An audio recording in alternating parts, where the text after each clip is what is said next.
lesson, we're going to take a look at how we can incorporate some faster licks into our blues rock soloing.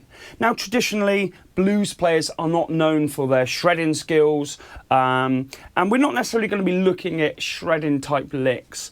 We're just going to be looking at a way that we can add some faster licks in to help improve the expression of our solos. If we always play everything at a slow, moderate pace, then it can get boring, it can become a little bit monotonous, and by injecting a little bit of speed every now and then, it can help it sound more expressive. And that's what blues playing's all about.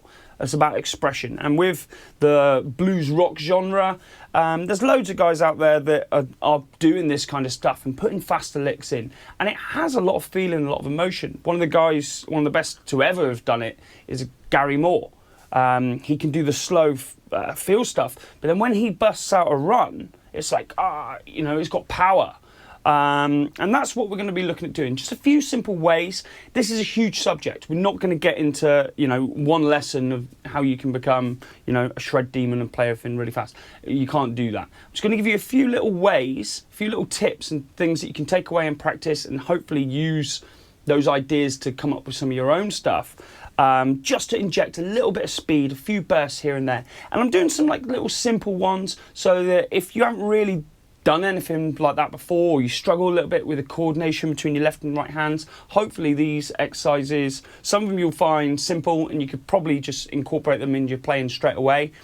Others will maybe become a little bit of an exercise to help improve your coordination, help improve your picking, your hammer-ons and your pull-offs and that kind of stuff. Okay, so we're going to look at 3 different ways that we can incorporate some faster licks. The first one we're going to look at is repeating licks. Now, the kind of ones that we're going to look at to start off with, these come from rock and roll players, guys like Chuck Berry would do it. It's where you just take a simple idea and you repeat it. How many times you repeat it is up to you. But by just taking a simple 2 or 3 note idea and playing it over and over, it's quite easy to build up the speed and it can have a lot of expression, a lot of feel. So let's get straight into the first lick. I'll play it up to speed. Okay, so we're going to do this lick in the key of A minor. It's based around the A minor pentatonic scale. A couple extra notes in there which actually make it the Dorian blues. You can use this kind of thing over a Mixolydian blues situation as well, the dominant 7s. You'd put maybe just that last note, you'd have to make it major 3rd. Easy adjustment. Okay, so we start off with this double stop thing. So we bend up, 7th fret on the G string, and our first finger lays flat across the 5th on both the B and the E, and we play that twice. So I say it's like an old rock and roll lick, something out of Johnny Be Good or something like that. We then come to the 8th fret on the B string, and we bend up, and our first finger is going to do 2 notes on the 5th fret E string.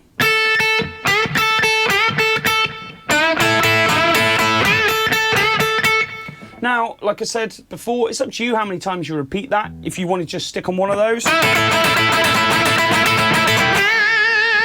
that would be absolutely fine. Learn the lick, take from it whatever you want and make it your own. Then I finish off with this alternate picked rundown. So this run's quite easy because we're doing the same frets on each string. And it's quite good to remember this little pattern. Like I said before, it's the Dorian blues. Those notes are all from Dorian with a flat 5, so some people call it the Dorian blues. I'm not sure if that's an official term or not, but I've heard it knocking around. So we go 8, 7, 5 on the E, B and the G. Now I'm doing this with alternate picking. That's down, up, down, up, down, up. It may take you a while if you're new to that to get used to it, but it's a much more efficient way of picking than trying to do it all with downstrokes or all with upstrokes. It's much easier to relax your hand.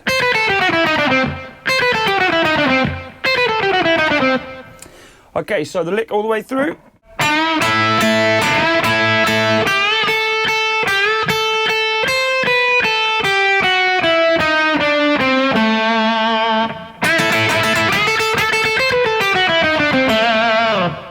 Okay, we're going to take another look at a relatively simple one. This is a triplet lick, 3 notes per beat, or once you get it up to speed, you could do that twice the speed of that and do 6 notes per beat. Again, you can repeat it as many times as you want. It's using a hammer-on this time, so it's a way of getting 2 notes out of 1 pick. I'll play it through up to speed.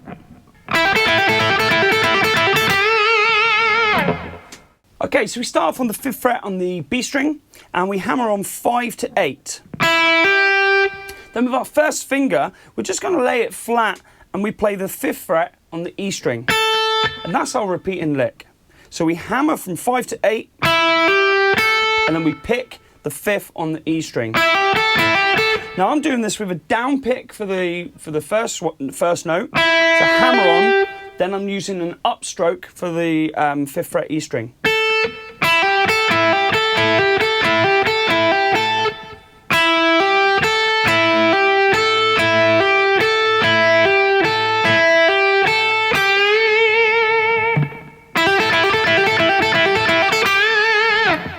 Like I said, pretty simple idea, but it can just be used just to inject a quick burst of speed, and you can use that kind of shape throughout different positions of the pentatonic as well. It's the similar kind of idea.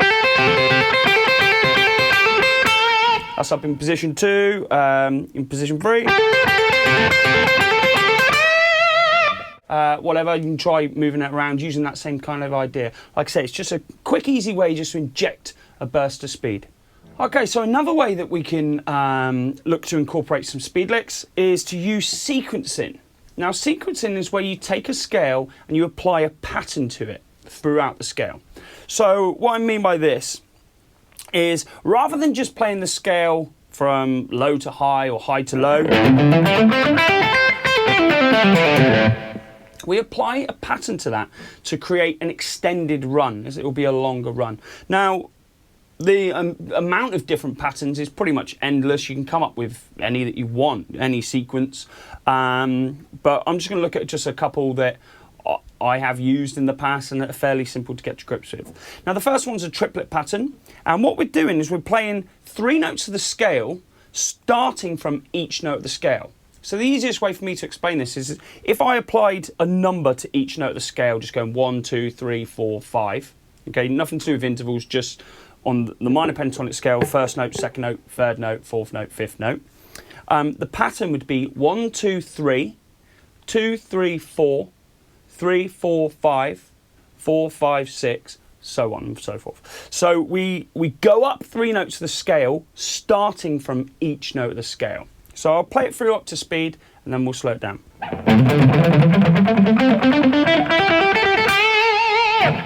Okay, so we start off, we go 5 on the E string to 8 on the E string, and then 5 on the A.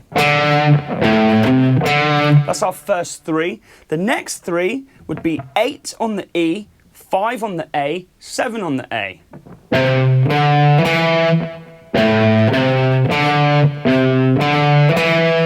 Now, we're playing this with triplets, so that's 3 notes per beat. Once you get up to speed, you can try it, double that, 6 notes per beat. Now, what I just did there was what you're not supposed to do, which is to leave a gap between them. So you don't want to go...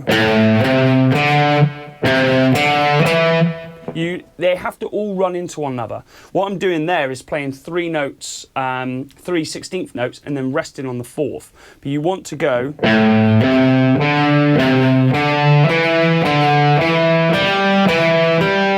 So it all flows, 1, 2, 3, 2, 3, 4, 3, 4, 5, etc. Okay, so the next one after that, we've gone starting from the first note, 1, 2, 3, starting from the second note, 2, 3, 4, starting from the third note now, will be 5th fret on the A, 7th on the A, 5th on the D. Next one would be 7th on the A, 5th on the D, and then 7 on the D. That's the first octave done.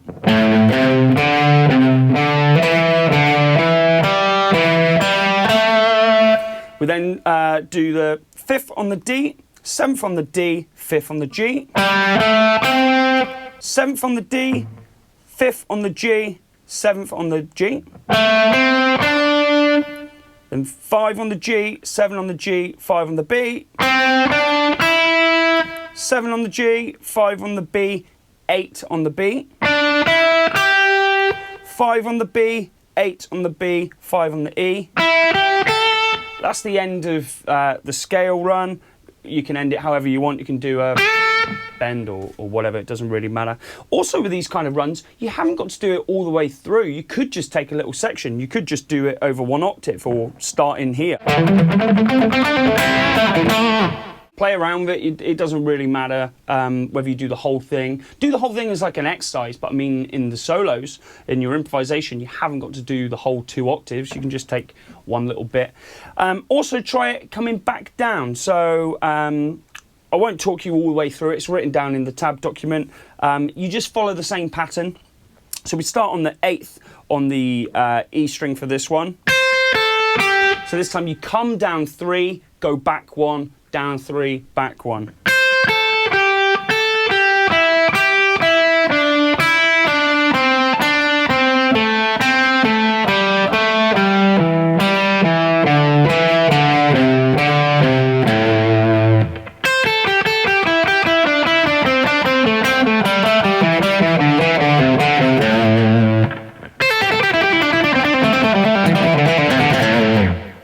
Now I'm playing this all with alternate picking as well. So down, up, down, up, down, up, all the way through. This is actually a great exercise if you struggle with your coordination or you struggle with your picking. Just this on its own, regardless of whether you put it into any solos or anything, is a great exercise just for improving that, like a warm-up exercise or whatever. Okay, the next sequence we're going to take a look at. This one is going to use hammer-ons and pull-offs when we come back down. So the sequence for this is we move up 3 strings of the scale, back 1, up 3, back 1, up 3. So I'll play it all the way through.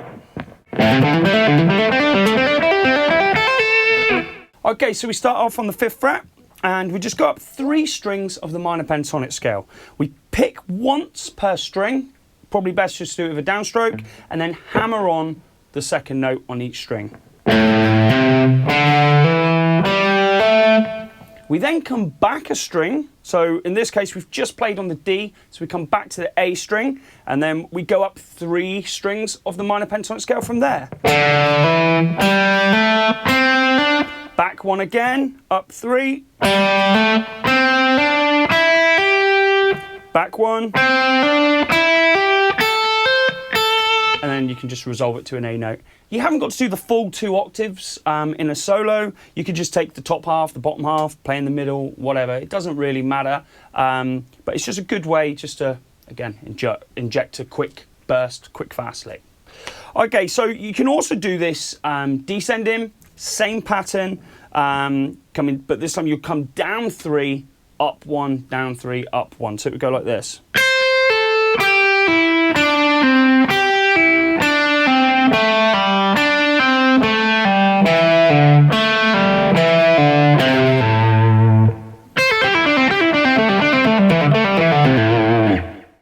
This one again can be played with 3. You'll probably find it easiest to try and think of it as 6s really, because we're moving in a 6-note pattern. 1, 2, 3, 4, 5, 6.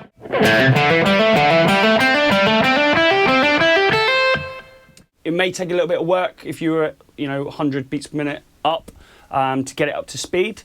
But the fact that we're using hammer-ons and only picking once per string probably gives you a better chance of getting that up to speed. Okay, the last thing we're going to look at using to create faster licks is using chromatic notes, using passing notes, in order to get more notes per string, and it will help you to be able to play faster.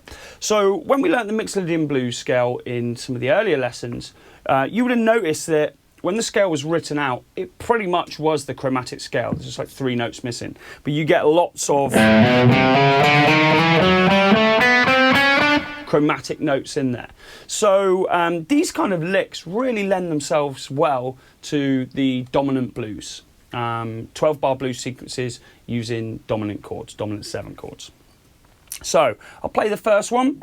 We're going to start off in position 2 of the minor pentatonic and then move down into position 1 Obviously, because the notes we're playing, lots of chromatic, it's not necessarily the minor pentatonic scale. I'm just telling you that so you understand the framework, because it makes it a lot easier to remember it. Because the notes that we're playing around the minor pentatonic framework, we're just filling in the gaps.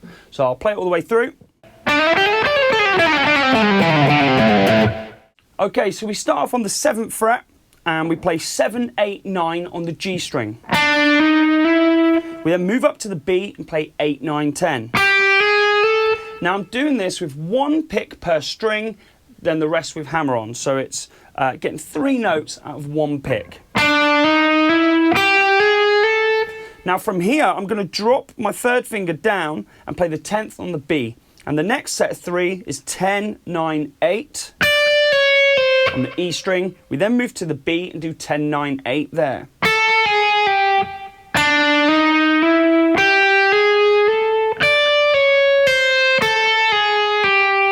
I then do 9, 8, 7 on the G. Now we're going to do a position shift with our hand down to the 1st position. And what we actually do is we play that 7th fret again, and we just treat it as the start of the next 3, which would be 7, 6, 5 on the G string. The lick all the way through so far.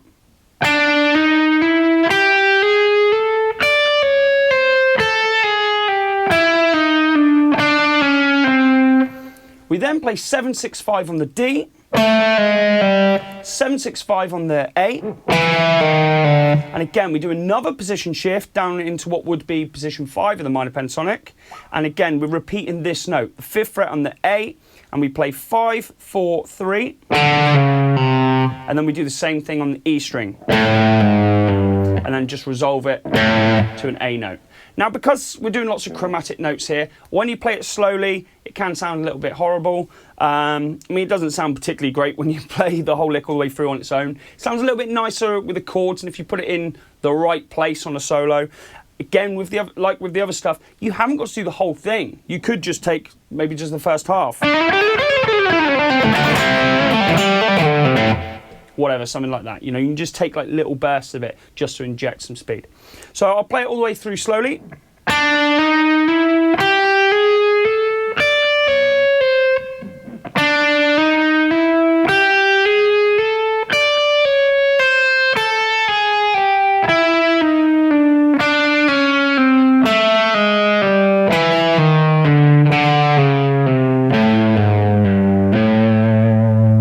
And back up to speed. Okay, for this last lick, we're going to look at one of my favourite things to do, which is to take an arpeggio shape and to fill in some of the notes within that with chromatic notes. Now this one's probably the most tricky out of all of the licks today. Do your best with it, work on it slowly and try to build up speed gradually. But take away some of the ideas from it. So try to come up with your own licks using this idea. This one actually hasn't got to be a fast lick. You could use the ideas here of seeing the arpeggio shape and where you put the extra chromatic notes, and that would work as a slower paced lick too. So I'll play it all the way through. It's based around an A dominant 7 arpeggio, filling in the gaps. So this would be used over an A7 12-bar blues or A7 chord in the same situation as like the Mixolydian blues. So here it is.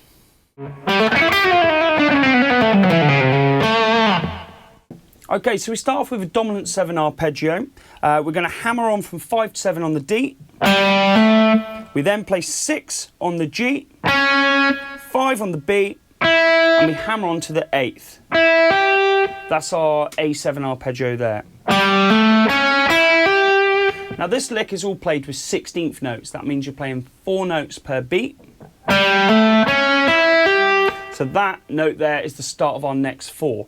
Now the pick that we do on this 5th fret B string is very important because that's going to be the only time we pick on that string. The rest is going to be done using legato, which is hammer-ons, pull-offs and slides. So we actually get 8 notes out of that one pick. Well, that's the aim anyway. If you need to re-pick at some point during those 8 notes, then that's okay. But see if you can do it all with hammer-ons and pull-offs and slides. So from there, we've picked on the 5th on the beat, we hammer onto the 8th, we then pull off 7, 6, 5 and slide down to 4.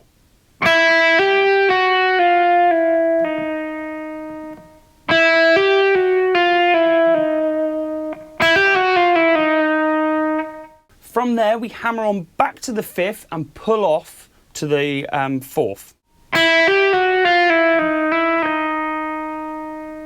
From there we come to the 7th fret on the G and we pick and we're going to pull off 6, 5, 4. So lick all the way through slowly.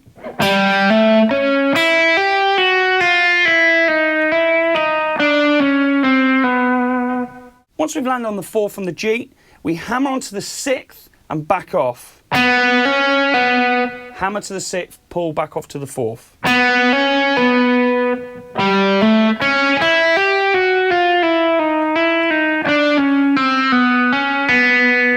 We then come to the D string and we're going to play 7, 5, 4. Then we come to the 7th on the A and we play 7, 5, 4 on that string too. You'll recognise those notes just from the mixed Lydian scale. And then drop that finger down to the 3rd fret and then bring it back up to the 4th. And then finish off, land on an A note, which is the root, on the 7th fret D string. I'll play it all the way through slowly.